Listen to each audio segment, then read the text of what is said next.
Hi, I'm Cora King. It's 2:45 in the morning, and I felt like reading you guys Ender's Game.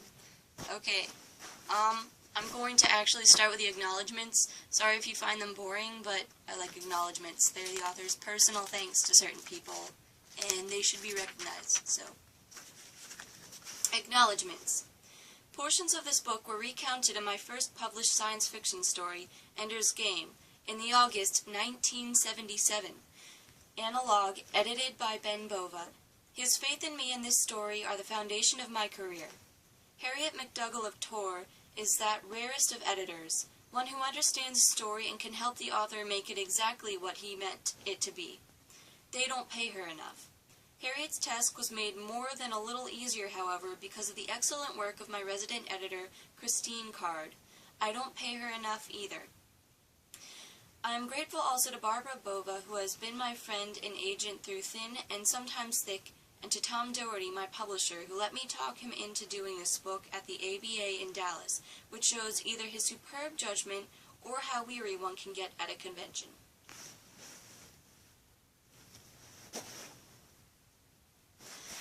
Chapter 1. Third. I've watched through his eyes. I've listened through his ears, and I tell you, he's the one. Or at least as close as we're going to get. That's what you said about the brother. The brother tested out impossible, for other reasons, nothing to do with his ability. Same with the sister, and there are doubts about him.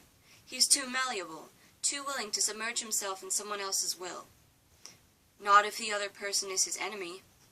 So what do? Surround him with enemies all the time? If we have to. I thought you said you liked this kid. If the buggers get him, they'll make me look like his favorite uncle. All right, we're saving the world after all. Take him.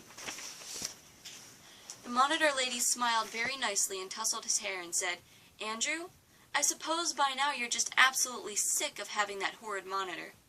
Well, I have good news for you. That monitor is going to come out today. We're going to take it right out, and it won't hurt a bit. Ender nodded. It was a lie, of course, that it wouldn't hurt a bit.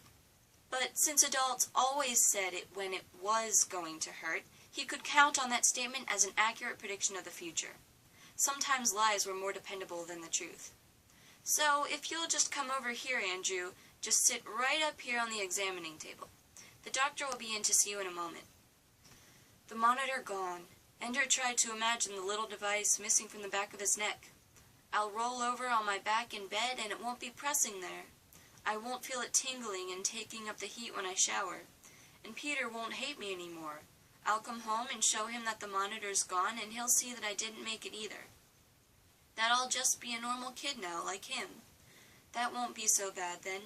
He'll forgive me that I had my monitor a whole year longer than he had his. We'll be... not friends, probably. No, Peter was too dangerous. Peter got so angry. Brothers, though. Not enemies, not friends. But brothers, able to live in the same house. He won't hate me, he'll just leave me alone. And when he wants to play buggers and astronauts, maybe I won't have to play. Maybe I can just go read a book. But Ender knew, even as he thought it, that Peter wouldn't leave him alone. There was something in Peter's eyes when he was in his mad mood, and whenever Ender saw that look, that glint, he knew that the one thing Peter would not do was leave him alone. I'm practicing piano, Ender. Come turn the pages for me.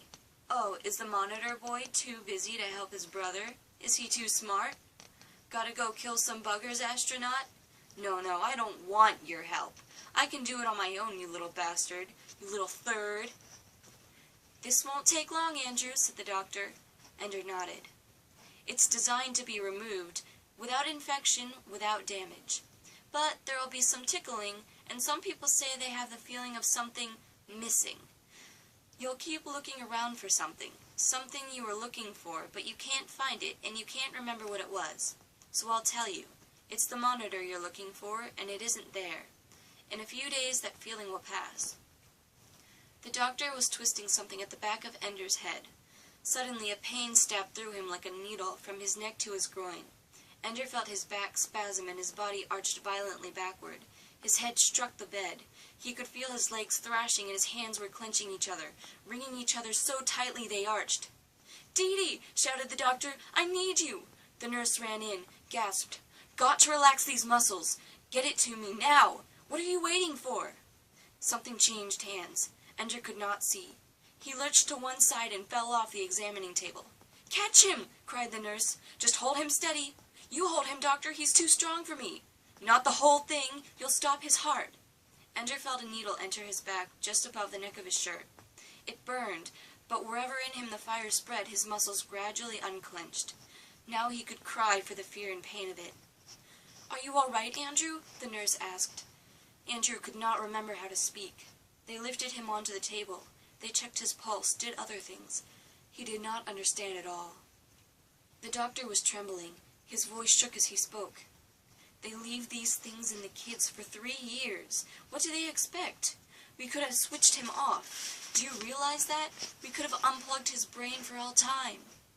When does the drug wear off? Asked the nurse. Keep him here for at least an hour. Watch him. If he doesn't start talking in 15 minutes, call me. Could have unplugged him forever. I don't have the brains of a bugger.